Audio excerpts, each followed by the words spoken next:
You know, the rain make me a little phlegmy, boy. You don't get allergies, do you, bro? I'm built different, brother. You can't even drink milk, bro. You've been in Atlanta for like, what's it been, 3 months now? 3 months, man. How is it, bro? Bro, Atlanta's amazing. Atlanta, the people are dope. The scene obviously is fantastic. There's a lot to do. I didn't know there was so much to do in Atlanta, to be honest with you, because before moving here, you know, a lot of the time you see the party scene, you see the club scene, which is cool. But I didn't know how much more Atlanta had to offer. I will say this: when you get to Atlanta, though, like, don't go get gas at night. No, I'm already knowing, bro. And I had no idea, bro, to be honest with you. So, like, I got done anchoring. I get off at, like, you know, midnight, and there's a gas station right around the corner. And I was just like, oh, let me just go grab some gas right quick. Yeah. Man, I should have known it was already a red flag, but I saw there was 3 young fellas, ski mask, The YFs. the YFs sitting on the side of the building, or just standing there, like, you know, just chopping it up. I didn't think anything of it because I was tired anyway. I was like, man, I'll just grab my gas and leave. Get out the car, start filling up my car, and as soon as I swiped my card, they was like, hey, man, that's a hot car, bro. And in my head, I was like, this is my cue to leave. I put 50 cents in my car, bro. And dip? And dipped. I was like, appreciate y'all. Put it in, scare it off. Rule number 1 of being in the ATL, someone that's been here for 3 years, no gas after midnight. No, I didn't know that. No gas after midnight. And nobody told me that. Get the city a letter grade so far. I'll say this. Everything is an A, except for the food so far. And that's not to say like that the food here is bad. The food I've had here has been okay. Yeah. I just personally thought it was going to be better. You got to go to Buford Highway, buddy. I don't even know what that is. It's Buford Highway, buddy. I'll say this. I also was trying to decide and trying to figure out like what the main like kind of food is here. Is it Southern food? Is it barbecue food? Is it, people told me it was wings, but the few wings I've had, I mean, they, to be honest with you, bro, been kind of mid. Listen, bro, when I first moved to Atlanta, everybody swore up and down, JR Crickets, you got to go to American Deli, you got to go to JR Crickets. I went to JR Crickets my first week in Atlanta 3 years ago, bro. We good? Trash, bro. And I don't have to say it how it is. It was bad. The wings were small. Good. They were overcooked. Okay. The sauce was nasty, and they overcharged me $3 for all flats, man. And the key lime pie was dry too. I'm like, bro, listen, I wanted the light, and I went to the original JR Crickets. I had to go to 3 American delis before I got a decent wing. You know, I think a lot of the good food in the city is kind of outside of the city. The further you go out, the better the food's going to get, which is unfortunate to say. But, you know, how are you feeling the energy of the city? The weather's been pretty nice up until now since you've been here. I finally have a spot where you have to choose to be bored. Now, San Diego is great. Obviously, I see why people enjoy San Diego. It just wasn't for me. Yeah. But when you see a spot that is like, you have to make a conscious decision that I'm going to be bored today because there's so much going on all the time. Yeah. Even when we went and saw Larry June the other day, there was so much going on that day, man. Numbers. You had Larry June, or you had the One Music Fest. You had Homecoming. There was 2 more concerts over in the area that I live in. And I was like, man, this is crazy. Yeah. And this is just like every weekend thing. Come on now. So the people have been great. The energy has been great. I feel more energetic. I feel like I want to get out and do more, obviously explore the city some more, which even though I've explored it quite a bit, there's still so much more I got to experience. So what would you say is your favorite thing about Atlanta so far? Favorite thing? From a selfish standpoint, the sports, bro, because it's nice to talk about some sports for once. You know, the Falcons, the Hawks, all that. That's been cool, man. Going to Mercedes-Benz, man. Yeah. Covering my first Falcons game, I was like, that place looked like a spaceship. Come on, like it was crazy. You're supposed to be hooking me up with some tickets for the guy. Hey, brother, when I get the tickets, I got you. Don't worry. But seriously, Atlanta's been great, man, and it's given me the energy that I feel like I've been missing for the past couple of years. Of like, I finally got to expand out of just solely focusing on my career and be like, okay, now I can go back to having a social life. As crazy as that sounds, like that's just how I was thinking. I was like, I got to get established first before I go out and do a whole bunch of stuff and have a bunch of fun. So we watched the game the other day at my crib. Oh my Klay Thompson returns to Golden State, takes on the Warriors with the Mavericks. They ended up losing. He had a good game though. He had like, I want to say like 25 or 26. Bro, I don't care about none of that, bro. I'm not even like, I'm not even really a basketball Right. fan for real. We was just sitting there watching the game. It just happened to go on. We were actually editing the first episode at the time. But the way that they applauded him when they go back to the stadium, who went back to the stadium recently and they were booing him? I don't remember who it was. But the way that they were cheering for Klay Thompson when they were announcing his stats and everything like that, I don't watch that much basketball, so I don't think I've ever really seen something like that in a stadium with how much like love and admiration and like respect they have for him. Even moving to another team, like a lot of times when players go to other teams, it's like, oh, like kind of them now, like we don't care about them anymore. But them, they understood that like, no, he really gave us everything he had for his time. And so we're never going to say anything poor about him in this building. I think it's just crazy to be in a position standing there and realizing like how much what you've done has influenced others and how much respect that you've garnered. It was just crazy. You hope to reach that point where so many people respect you. Even if it's 1% of that, bro, that's just, it's just crazy to have that amount of people that look up to you. What do you think respect looks like to you then? Like what does that really come down to? I think respect when it comes to the masses isn't as valuable to me. Like Klay Thompson, that was very inspirational to see how many people cared about him. But for me personally, respect from the masses isn't important because as I've seen, even in recent years, people can be easily swayed by misinformation or different things going on. So I think I more look towards respect from my peers. And to me, that is like I can say something and people are listening and they're attentive and they respect what I'm saying. Even if they disagree, they still are engaging with me. What do you think, bro? How do you feel about respect? Before I give my take, we were even talking about it in our group chat the other day where our homeboy Emmanuel said, Jimmy, a lot of people want to hear more about your story because a lot of people respect the fact that you bet on yourself when you moved here to Atlanta, which is something that not a lot of people would do. And if you want to tell it, by all means, do it. Or if you just want to it's the Cliff Notes, man. Yeah. So basically, if y'all don't know, I used to work for Nike WHQ. I was a test analyst for basketball footwear and some other footwear, but that just means that basically it was my job to facilitate running our tests. So we would get testers, whether it be locally or across America, to like wear test sneakers and try them out for us. And I would write reports based off of the findings of those tests. But it was during COVID and I was just miserable and I was questioning my future with Nike at that time. And so I just decided that I was going to just take a break from pursuing any sort of corporate career. It wasn't just about Nike or where I was at. It was about where I was at, Portland. At the time, I don't think Portland's a bad city, but at that time, I was just miserable outside of y'all, like you, Emmanuel, Ish, Ashton, Earn, like just that core group that we built there. Outside of those, I was miserable. So I just decided that, kind of F my career, I'm just gonna bounce. And then I talked to one of my mentors, Nairi, and I was just telling her like how depressed I was and how sad I was and how much I just hated my situation. And she was like, come to Atlanta.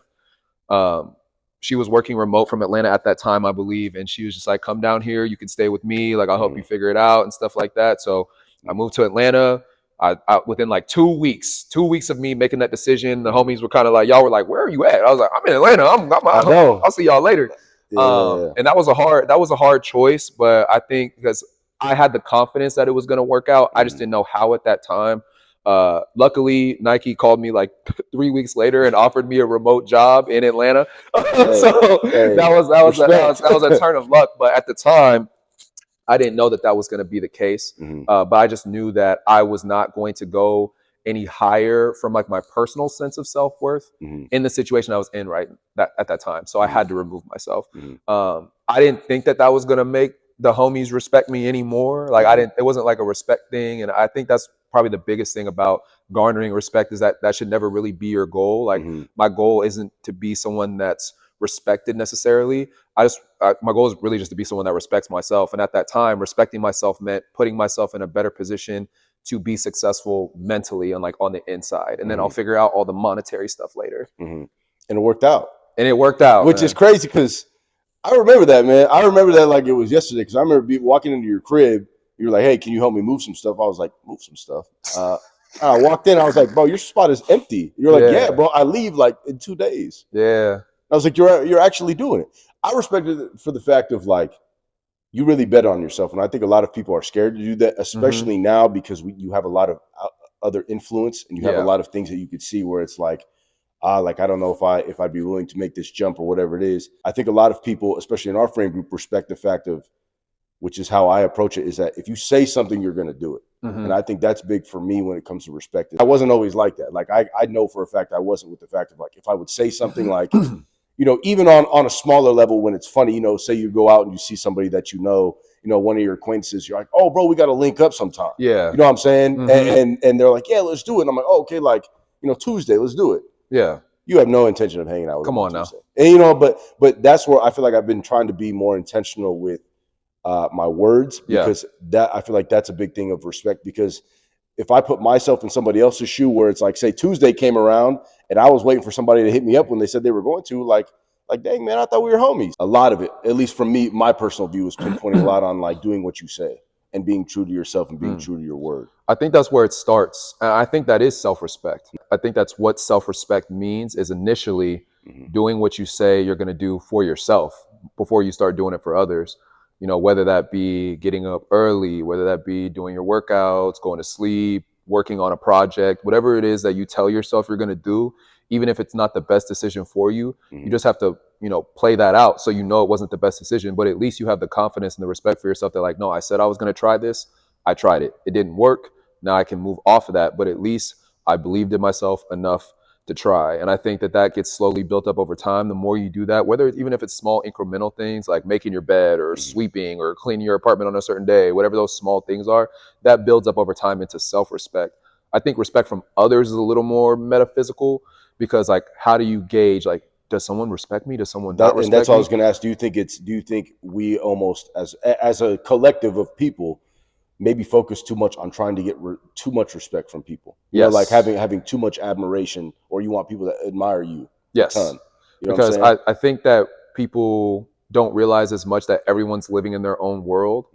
So someone might not even have had the thought of whether they respect you or not. 100%. So like they haven't even thought about that. So you worrying about whether or not people respect you or not, they probably haven't even had the thought process to think, do I respect this person or not? Unless you did something poorly to them. They're probably just indifferent in terms of respect. Like their respect level towards you is probably neutral unless you've wronged them in some way. But even if you would have to go out of your way or achieve something great, not necessarily Klay Thompson levels. Right. But I think that's the action, and that's why it's important to respect yourself and do the things you say you're going to do. Because if you respect yourself and you continue to grow and continue to do the things you're going to say you're going to do for yourself, and translate that into being a code that you also apply to how you interact with others, then naturally you're going to garner respect without even knowing it. Being true to what you say you're going to do is something that I can always respect, even in terms of things that I disagree with. Being honest and being real is something that can get you a lot of respect, and not even get you, but you respect yourself, and then you earn that respect from other people. Because again,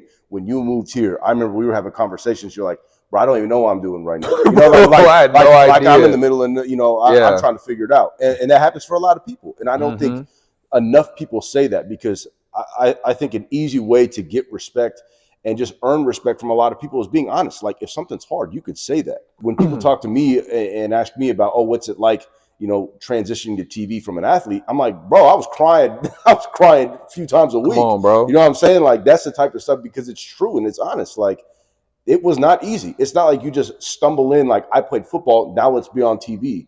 Man, I couldn't even put together a full sentence in front of a camera. Bro. The second, though, I'll tell you this. This is why I have zero shame anymore when it comes to doing anything bad on TV. Like, if I mess up or if I stumble or I say whatever. Because the very first time I had a huge show. This was Coin 6. This guy had a big show. Coin 6. We had Damon Stoudemire. We had like 3 other former Trailblazers on. We had somebody that played at Notre Dame. Like, we had a big show, but it was about race, equality, and everything. Very first sentence was coming, they did the open. Oh, welcome to Race and Equality on Coin 6, hosted by Marcus Greaves and Ken Body. And then it went to me, and I was supposed to say, tonight we have a special panel of guests. That was it. I didn't have to say anything else for the whole first segment. The camera came to me. I went ghost, deer in the headlights, like zero idea what to say. Exactly. And I was super upset with that. But I came to my coworkers, and obviously they were like, "Bro, it's okay. It happens to everybody." And I was like, "No, man. Like I was supposed to do this. I was supposed to be great at this. Like I was envisioning I was going to be great at this, and I'm not right now." Yeah. And they were like, "It's the fact that you could admit that right now, which is why you will be good at this eventually. Because if you're willing to be transparent, if you're willing to be vulnerable, that's how you grow not only as an individual, but you help people around you grow as well. Because then they can see, oh, he's vulnerable. I can be vulnerable around him. We can have a deep conversation. Yeah. You know, we can take that next step as acquaintances, as friends, or any sort of relationship that you want." Step one is, even on the smallest of scales, do what you say you're going to do for yourself. I think step two would be do what you're going to say for others, if we're talking about building respect. And then I would say step three is honesty and vulnerability, because that opens the door for others to do the same. And I think when two people can be honest and vulnerable with each other, they build a certain level of respect with each other. I think even for myself, like, you know what I've been going on mentally. I haven't been the best mentally, and I didn't want to talk to anybody about that. I didn't want to talk to my girl about that. But I think once I was just like, yo, bro, like, I'm not doing okay, man. My mind is messed up, man. And being transparent with her about that as well, I think that did help not only my respect for myself, but like made me respect the people around me more, because that, like, you shared your vulnerability with me, and you know, some stuff that you had gone through, and then my girl shared some vulnerability with herself and some stuff that she had went through, and that made me feel a lot more secure in what I was going through mentally. On your end of saying like that honesty and that vulnerability, that made me respect you more. That because I finally decided to open up myself, you responded in kind. So I know that, you know, you're someone that I can talk to about those things. You know, I have someone in my life that I can respect enough to be honest with. And I think that's another thing, is that you want to always be vulnerable and honest with people to a point. I'm not saying to like pour your heart out to a stranger, but the people that care about you, or that you feel care about you, because that is how you give them the door for you to respect them more. Because you might just have some picture of them in your head and how you think they're going to react and how you think they're going to treat you when you open that door to them. But when you actually do open that door, that might give them the open door that they were looking for to step through and give some vulnerability back to you. And that's why even during COVID, when we, you know, especially when everyone's mental was, you know, a little shaky, that's where we started texting our big group chat with all of our friends saying, yo, like, this is just a check-in for the month, man. If anybody needs anything, like, text me, text so-and-so, like, just send any of us a message and we could chop it up, only if you want to.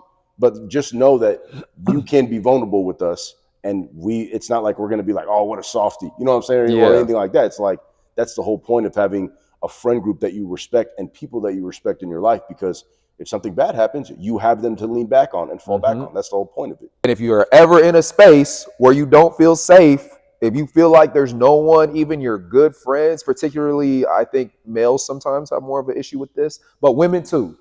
If you don't feel like there's anyone in your friend group outside of your family that is a safe enough space for you to open that door and be vulnerable and honest with, you need to change your surroundings. You need to change the group of people you associate with. Because get up out of there. I got a whole list. I got like 10 people. Now, whether I do it or not, that's on me and my own insecurities. But I know I have the people that are safe enough for me to open up with. I think that's the only steps that you really need. You know, just start there. So one, start with respecting yourself, no matter how small the scale is, and doing what you tell yourself you're going to do.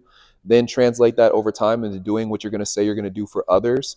And then after that, vulnerability and honesty with people that, from what you know, are safe spaces. And then I think if you do all those things and you start doing all those things, you're going to either garner some respect, at least from your immediate group, which is what I care more about, than just 100%. Like a huge group of people. Because even wanting respect from a huge group of people, they don't know you. Right.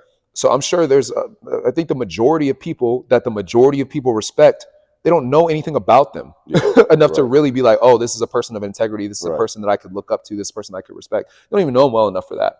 But your immediate group, deepening those friendships, deepening those relationships by being vulnerable, by doing what you say you're going to do, that's how you build a respectful community, in my opinion. That's all you want. And that's really all you strive for. Because again, yes, you could do it on the Klay Thompson level, but I'm going to be honest with you, brother. We're not dropping you're not dropping 50 points a game. Bro, did I tell you, Mom, I'm playing this for my 30th birthday? Nah. So for my 30th birthday, the gift that I'm going to give to myself, swimming lessons.